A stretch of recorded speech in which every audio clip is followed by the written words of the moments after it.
De cierto te digo que hoy estarás conmigo en el paraíso. Esto fue una afirmación que el Señor Jesucristo dijo en una ocasión muy singular. Estimados amigos, es muy grato estar otra vez con ustedes al comenzar este nuevo mes de junio para seguir trayéndoles aquellas verdades viejas pero que realmente son apropiadas y necesarias hoy en estos días que estamos viviendo. En nombre de la Iglesia Evangélica de la Gracia y en nombre de los pastores de esta iglesia le traigo el saludo y es realmente un privilegio estar con ustedes en esta mañana. Esta afirmación que he leído del Señor Jesucristo ocupará nuestra atención en esta mañana. Y le haremos 3 preguntas a esta afirmación tan singular. Por un lado, ¿quién hizo esta afirmación? Por otro lado, ¿qué significa esta afirmación? Y en tercer lugar, ¿a quién le hizo esta afirmación? ¿Quién hizo esta afirmación? Recuerden, la afirmación es: de cierto te digo que hoy estarás conmigo en el paraíso. Es importante responder esta primera cuestión a mi forma de entender, porque esto nos indicará si esta afirmación es un asunto meramente anecdótico o no, si es algo para tomarse en serio o por el contrario, si nos olvidamos, no pasará nada en nuestra vida. Esta afirmación, como dije antes, la hizo el Señor Jesucristo. Pero, ¿quién es el Señor Jesucristo para hacer una afirmación como esta? ¿Está hablando Él con propiedad cuando dice tal cosa? Esto es lo que voy a tratar de explicar. Si Él habla con propiedad cuando ha dicho estas palabras. Me gustaría recoger otra afirmación que Él dijo en otra ocasión.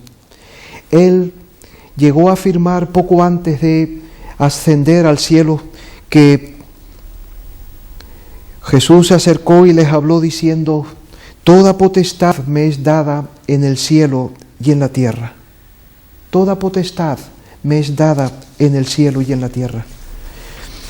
Él está afirmando aquí que Él tiene la suprema autoridad en todo lo que hay en el cielo y en todo lo que hay en la tierra.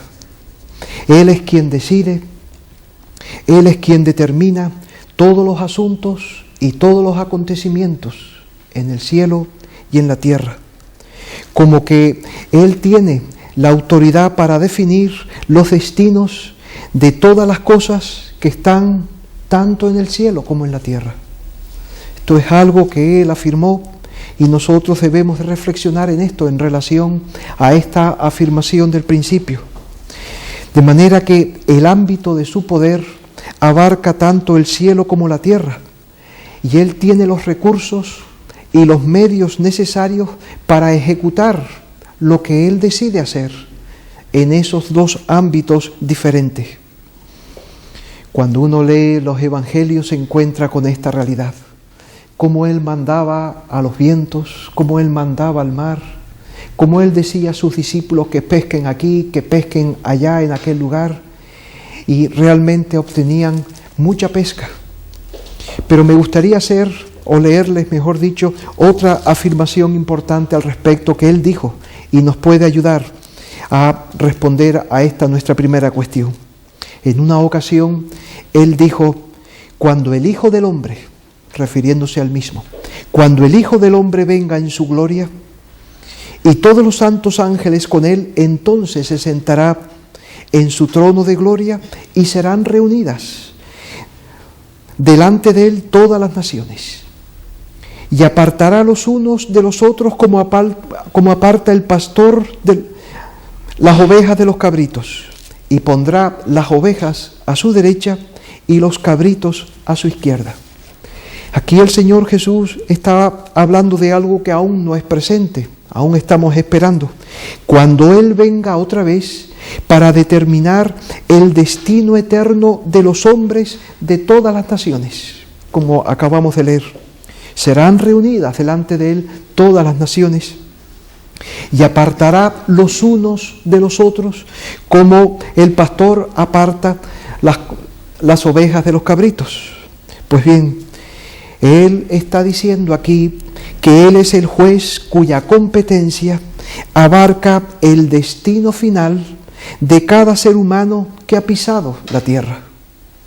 Él nos afirma de esta manera que Él va a tomar en cuenta las cosas que ha hecho cada hombre y en base a eso va a decidir el destino de cada uno de los hombres.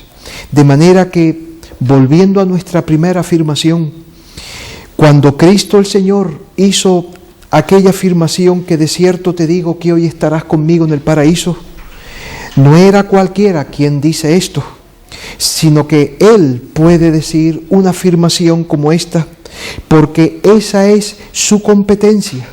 Él puede prometer tal cosa, pues es Él quien determina quién entra en el paraíso.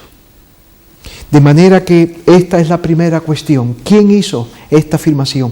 Vamos a responder nuestra segunda afirmación. ¿Qué afirma? ¿Qué está diciendo el Señor Jesucristo con estas palabras?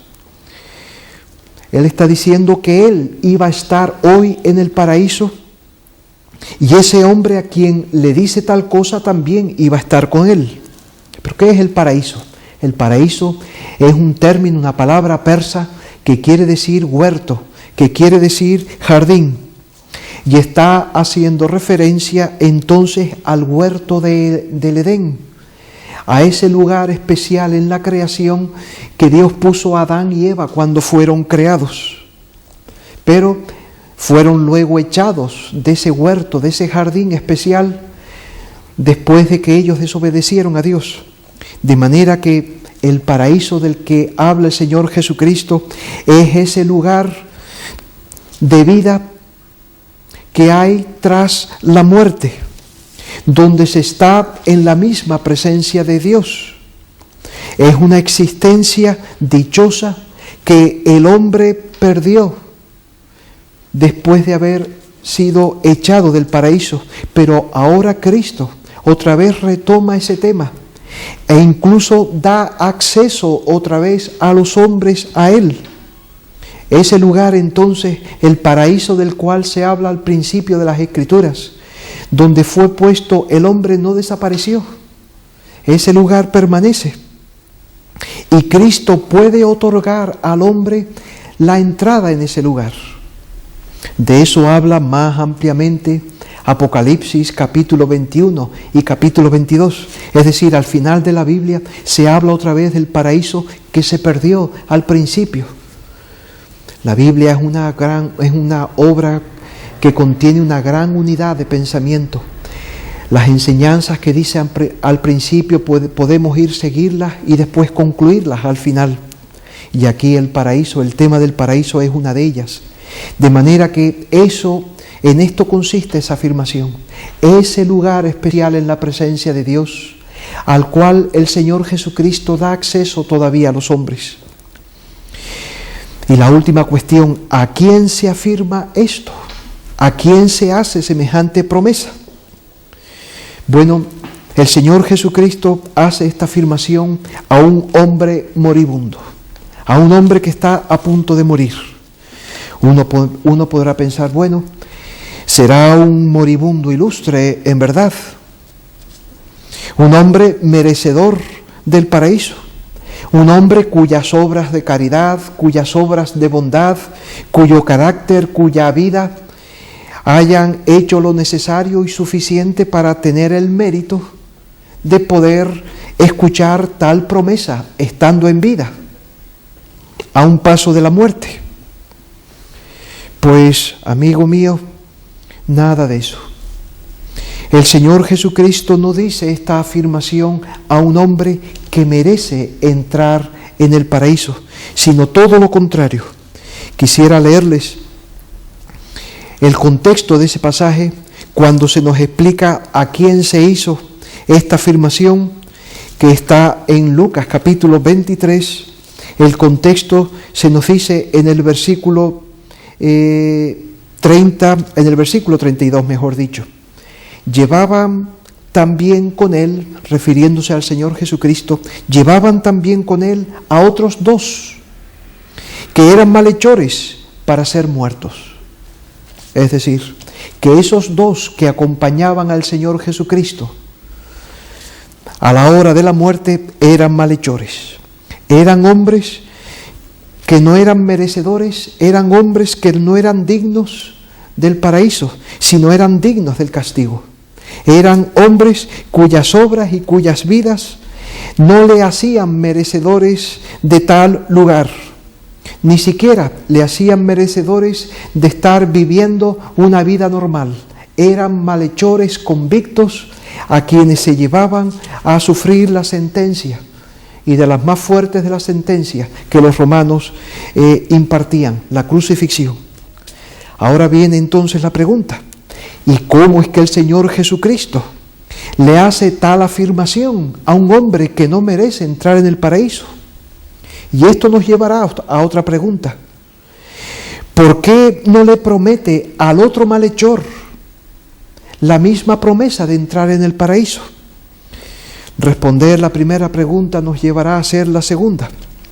Y amigo, aquí está la clave de la obra del Señor Jesucristo. Entender cómo este hombre, que no merecía entrar en el paraíso, el Señor Jesucristo le promete entrar en el paraíso. Entender esto es de los asuntos más importantes que el ser humano puede entender. Ignorarlo es algo fatal. No habrá pérdida mayor para nosotros si ignoramos una cuestión como esta.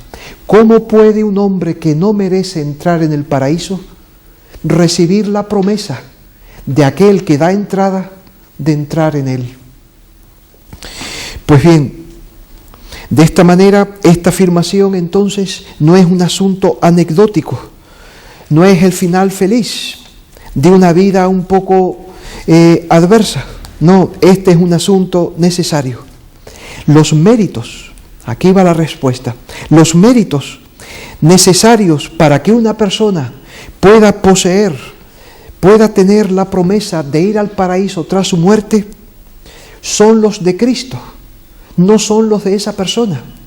Quien ha hecho lo necesario, quien ha hecho lo suficiente para que un ser humano pueda entrar y heredar el paraíso tras la muerte, eso no lo hacemos nosotros, sino lo hace el Señor Jesucristo. Me gustaría leerles unas breves palabras que el apóstol Pablo afirmaba esto de otra manera. Por gracia sois salvos, por medio de la fe, y esto no de vosotros, pues es un don de Dios, no por obras para que nadie se gloríe. Está hablando de la salvación, de entrar en el paraíso, es por gracia. No es por obra para que nadie se gloríe. Nadie puede entrar en el paraíso diciendo, yo lo merecí. Esta es la gran enseñanza de este pasaje y esta es la gran enseñanza de todas las Escrituras. Los méritos para que una persona pueda entrar en el paraíso, los méritos que nos hacen a nosotros que podamos heredarlo, son los de Cristo. Es la obra de Cristo, es la justicia de Cristo, no es la nuestra. Usted podrá preguntarse, bueno, ¿y si los méritos son los de Cristo? ¿Por qué entonces no le prometió el Señor Jesucristo a los 2 ladrones que pudiesen entrar, que iban a entrar en el paraíso? Bueno, porque a ese ladrón, él se arrepintió de sus males y pidió a Jesucristo ayuda. Por eso, a ese ladrón que él se arrepintió de sus males y le pidió al Señor Jesucristo que se acordase de él, el Señor Jesucristo le prometió entrar en el paraíso. Amigo, este será el tema de gran interés para usted y también este será el tema en que nosotros enfatizaremos a lo largo de esta nueva etapa del programa. Ayudarle a que usted vea que hay un paraíso al cual podemos acceder, pero ayudarle a pensar de que usted no es merecedor de ello, para que usted vaya a confiar en el Señor Jesucristo. Será nuestro placer ayudarle en un asunto tan vital como este.